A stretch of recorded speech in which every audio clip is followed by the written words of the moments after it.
I watch a lot of old races. I watched the '98 Vegas race where he runs second to Jimmy Spencer. Yeah. I watched half of it and I didn't get all the way through it for Busch. something. Yes, Busch. Okay. Right. I watch a lot of the races that I was in to try to remember. Like, I know I run second. I remember running second, but I don't remember how the race went. Right? Totally. Yeah. Yeah. Well, I watched 2004 Martinsville was on a week ago. I saw all people right? I talking watched about it. I'm that. like, oh my God. And it's funny because I watched it and I watched it more to see how they opened the show. Like Darrell was on the racetrack and he's like, this is concrete and it's Porsche and it's rubber and it's and I just like, I probably remember watching that live and like it was super like state-of-the-art TV and like it didn't even fit on my whole TV screen when I saw it. I'm like, I'm lucky it's in color right now. But I like to go back and see some of those moments. Yeah. So that that win shocked the sport. Everybody's knows who Jamie McMurray is now. It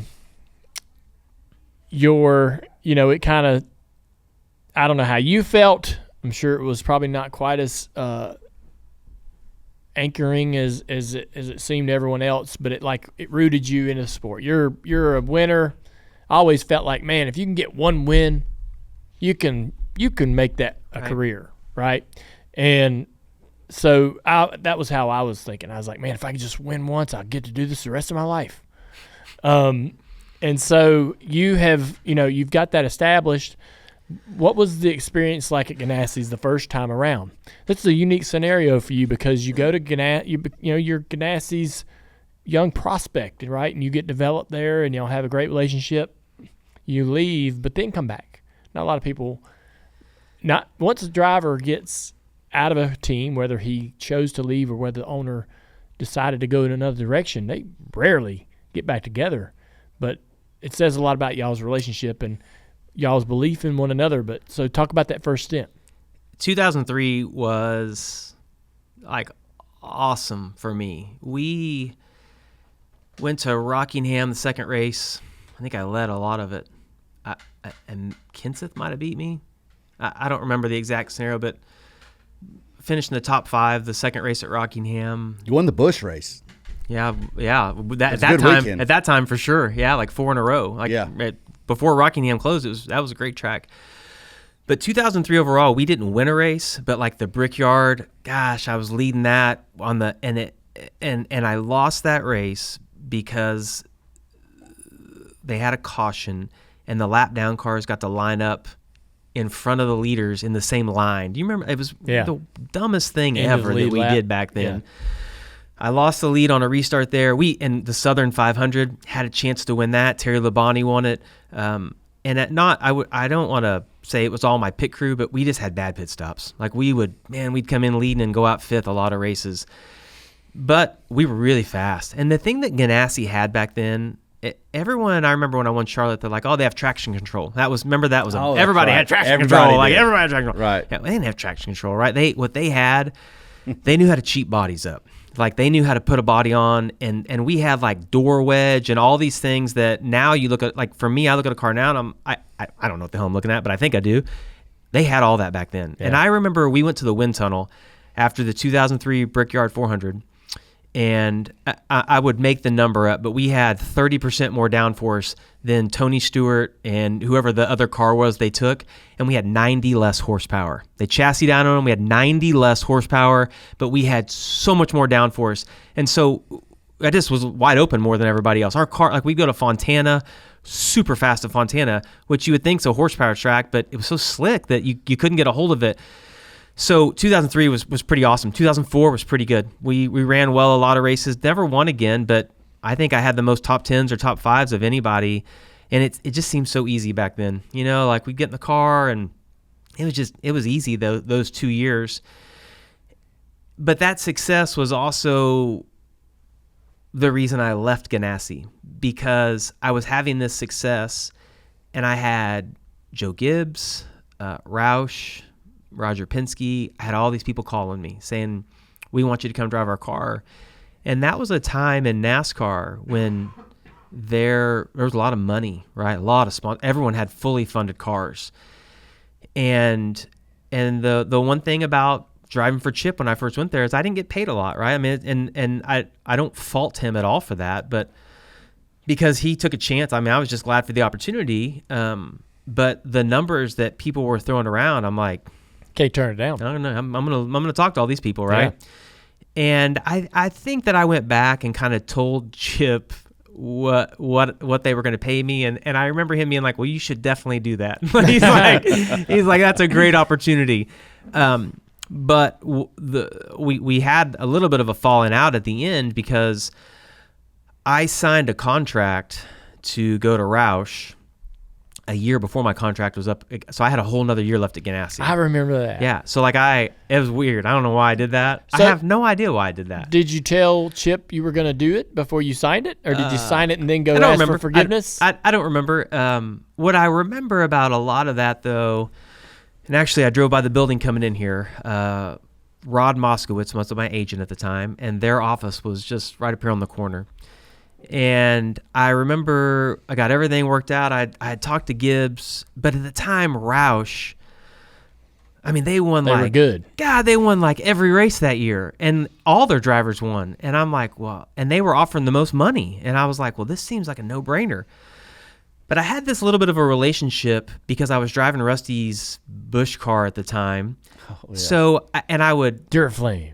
And Top Flight. That's right. That's right. Duraflame. That's right. Yeah. My highlights matched the logs when they were on fire. I remember, I mean, like, because I had that relationship with Rusty, I would like go to Rusty's motorhome before the races, and Roger and Kathy Penske would be in there, and Kathy would be making like ham sandwiches. And I'm like, I just remember, I'm like, I have officially made it.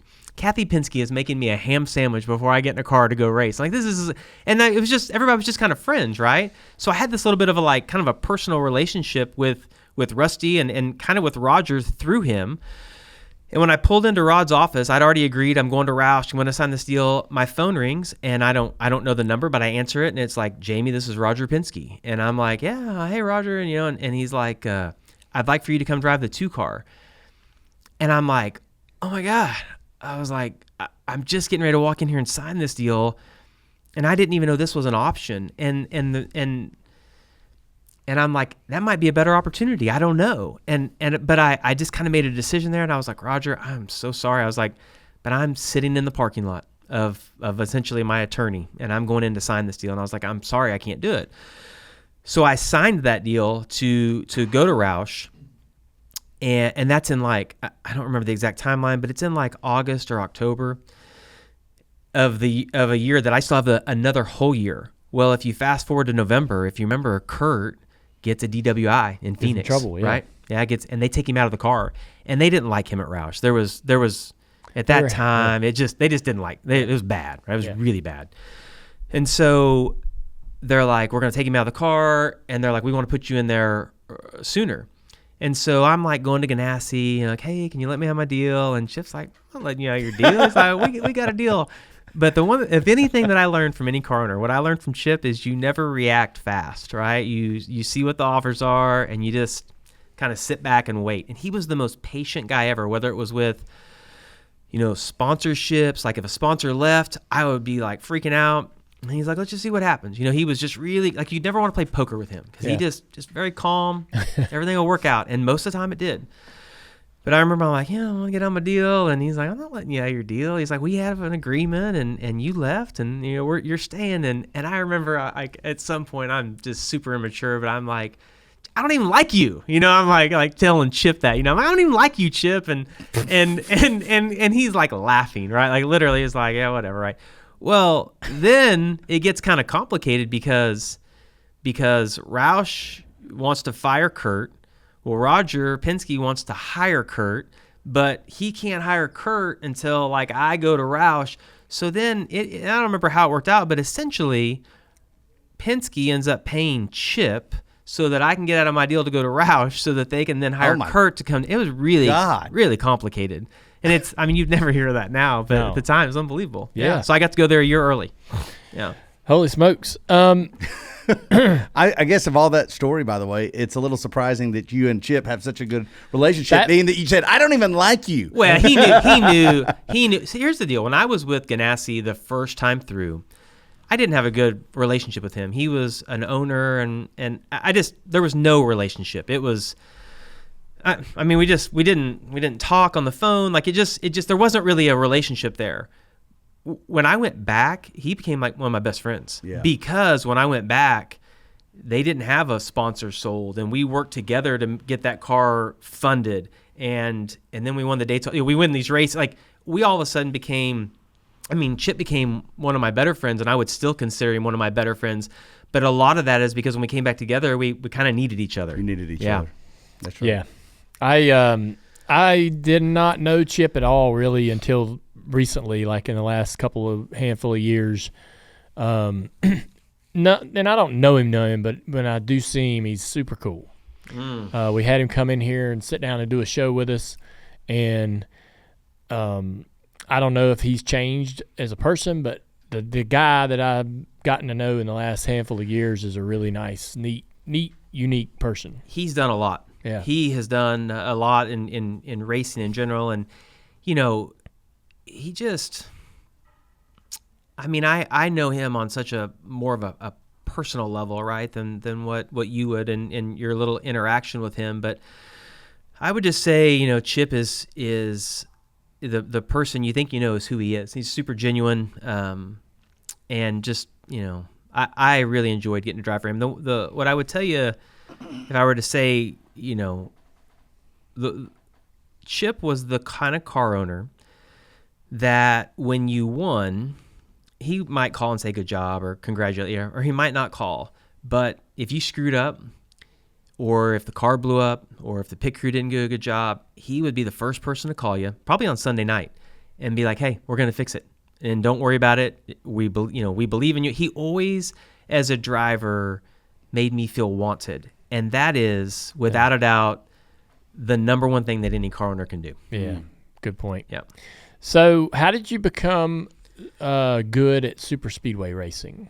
So, I asked that question because a lot of people, there's a lot of people out there who think that it's just luck.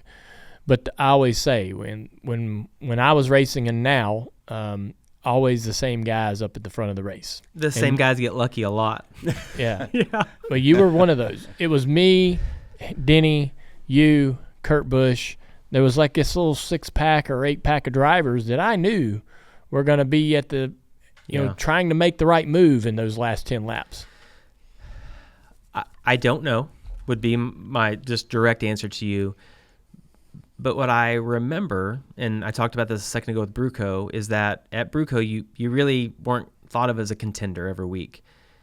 But I knew early on that anyone could win those races. Like, all the cars were, not that all the cars were the same, but it just seemed like I had a lot better chance when I got to a super speedway than I did at a 1.5 miles or than at a short track. And I don't know, that all kind of clicked for me in the Busch series. And I think the one thing that I was good at is I wasn't selfish. I didn't care if I led.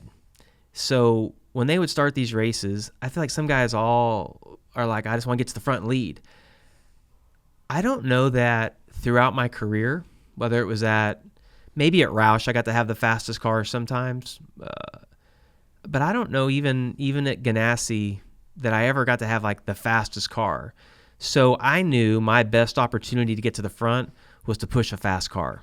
And so my mindset at all those was to find somebody fast and just commit to them. Yeah. And that's what I would do.